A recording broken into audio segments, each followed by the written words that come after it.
Okay, so I'm making this video because I have over 100 unread books. And I just recently purchased a bunch more, which I'll show you after. But basically, I want to talk about the books I'm currently reading in hopes that I will not currently be reading them for long. I will be finished them soon. The first book I'm reading right now is The Perfect Couple by Ellen Hildebrand. So I only got this because Sarah Crowley mentioned it in one of her videos. She's a booktuber here. She's freaking awesome. She honestly inspired me a little bit to make this video because I just love the comfort of watching her videos. So I was like, I want to do that. She mentioned this and I assumed it was just like a lighthearted beachy book. So I brought it with me. I did a trip to the East Coast and I brought it there to read it. Turns out it's a murder mystery. I had no idea. I had never read an Ellen Hildebrand book ever, or apparently read the back of any of them. So what it's about, it's this wedding that's happening in Nantucket. I think that's where most of her books take place, if not all of them. And it's the morning of the wedding and the maid of honor is found dead on the beach. And it seems as though she has drowned, but she also has a cut on her foot that they're not sure how she got that. And they don't know if foul play is involved. So they're interviewing everybody they can that was there the night of her death. And basically all of them are super unreliable. Literally the people interviewing them are like, I can tell they're hiding something. I'm only 100 pages in, so nothing I say I don't think will be a spoiler because it's pretty much everything that I'm talking about is on the back of the book. So basically they're interviewing everyone and everyone seems a little suspicious, which is weird because if I was at a wedding and somebody died, I'd be like, here's absolutely everything I know. Especially if I didn't kill them myself, I would be like, here's all the suspicious people and this is why they're suspicious. But anyway, so I'm reading this. I don't usually read mystery novels, so this is interesting for me. I feel like I'm not satisfied enough from them. I like plot twists. I like death. Usually I don't leave a mystery novel super satisfied by the ending. I've read a few. I've read One by One by Ruth Ware. I read that one because I got it at a thrift store. I read the Silent Patient, which is less of a mystery, more of a psychological thriller. But yeah, so I haven't read too many, but I picked this up thinking it was a fun, beachy book, and it's actually a murder mystery. So I'm intrigued to see where it goes. I'm hoping that I will learn to love more of the characters because it's hard reading a book where you dislike all of them. But yeah, so this is the first book I'm currently reading and I'm about 100 pages in. Sorry if there was a camera change. I had to blow my nose and you're currently on my Kleenex box. So desperate times call for desperate measures. The second book I'm reading, I just went and put the dust jacket on because I don't read them with the dust jacket on, but you have to see it all together to get it. So I'm also reading Dune, which I'm very excited about. It is the special edition. So we have Paul on the front there, the main character. And we have these beautiful sprayed edges. And then also we have, this is what I see when I read. It says, fear is the mind killer.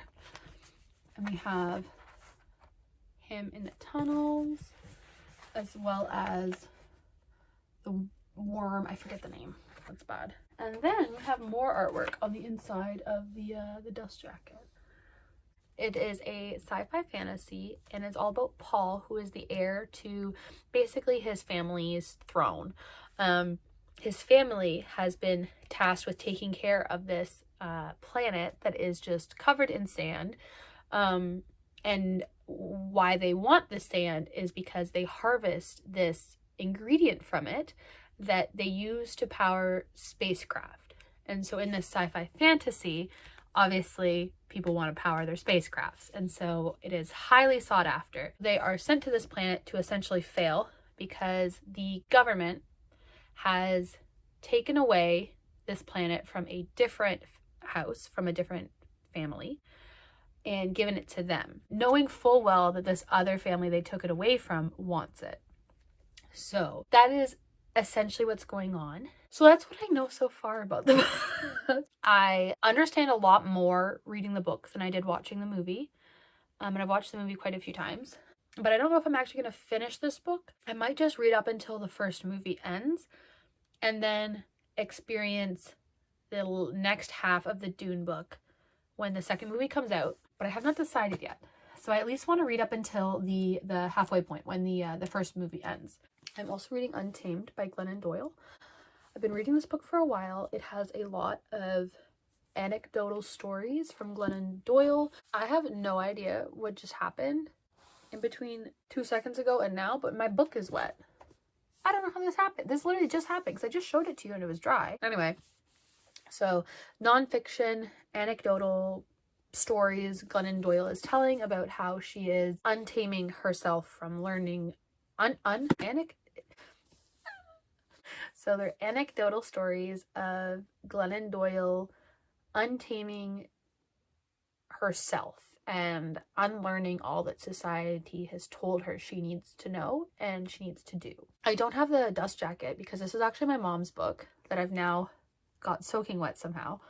And so I think she has the dust jacket somewhere. Or maybe I might have thrown it somewhere. I don't know. Okay. And you'd think that would be all I'm reading, but it's not. I'm also reading Clean by Olivia Blake, which is a Hermione fanfic. And it is good. Also, it makes me upset for the direction the movies took because the fanfiction is just so much better. So that's been really good. I am over halfway done that now. So the last book I'm reading is Rebel's Creed, which is the second book in Daniel Green's fantasy. It's like a dark fantasy crime series, I guess, is I think the best way I would describe it. This I am listening to on YouTube because he has generously posted it on YouTube for free. So anyone can read it / listen to it, which is awesome. And I think that that's incredible to do that. He has a whole video about why he did that, which I really respect his decision to do that. But I don't know how I feel about the series. It is a genre that I don't typically read. I don't typically read anything sort of detective crime related. So it is strange that I'm literally reading 2 books about that right now. But I put it on when I'm at work because it is very easy to just have on in the background. I will say the first book in the series, I forget what it was called. There were moments at the beginning, it was describing the crime scene, and that was very well done and very, very creepy. But then, and now this is partially my own fault because I'm listening to it at work, and so I can't focus on it as well as if I were listening to it or reading it outside of work.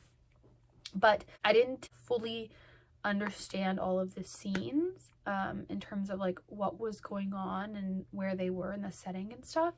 But again, that could definitely just be my own fault. And so the second book I am just at the very, very beginning of. And so I'm hoping that I will have a bit of a better understanding. I think having the foundation in the first book already, or the first novella already having been laid, is going to help me quite a bit in the second book. And the second book is also a lot longer. So yeah, those are all the books I'm reading. So what is that? 5 books. So I'll update as I go through them. I'm thinking today I'll probably read more of The Perfect Couple just because I'm interested. I'm interested to see what's going to go on. And it is beachy. Even though it is crime, they are on the beach, which is beautiful. I miss the beach. I wish I was still at the beach. I don't know how long this has been, but I'm thinking I want to talk about the books I bought as well. But you're on top of them. So maybe I won't. I went to a independent bookstore in Halifax, and because we don't have any where I live currently. So when I'm at the independent bookstores, I'm like, yeah, I will drop $150 here because it is supporting the local economy. And that's coming from someone that used to work at a big chain bookstore. But yeah, no, it's just nice to support local when you can. So I might do a different video on the books I bought, but I'm hoping this video will help motivate me to read my books and hopefully not buy any more. I know I'm not necessarily reading any books that are popular right now, just books that I have found and reading. Anyway, so thanks for watching. I will probably be posting another video reading the books so that you guys can get updates on what I think about them and how they are doing. But yeah, for now, this is what we got. And you guys can see more of my hundreds of books that I have not read in a later video. And hopefully I'll finish all 5 of these before I start anything new, because your girl's brain cannot focus on this many videos.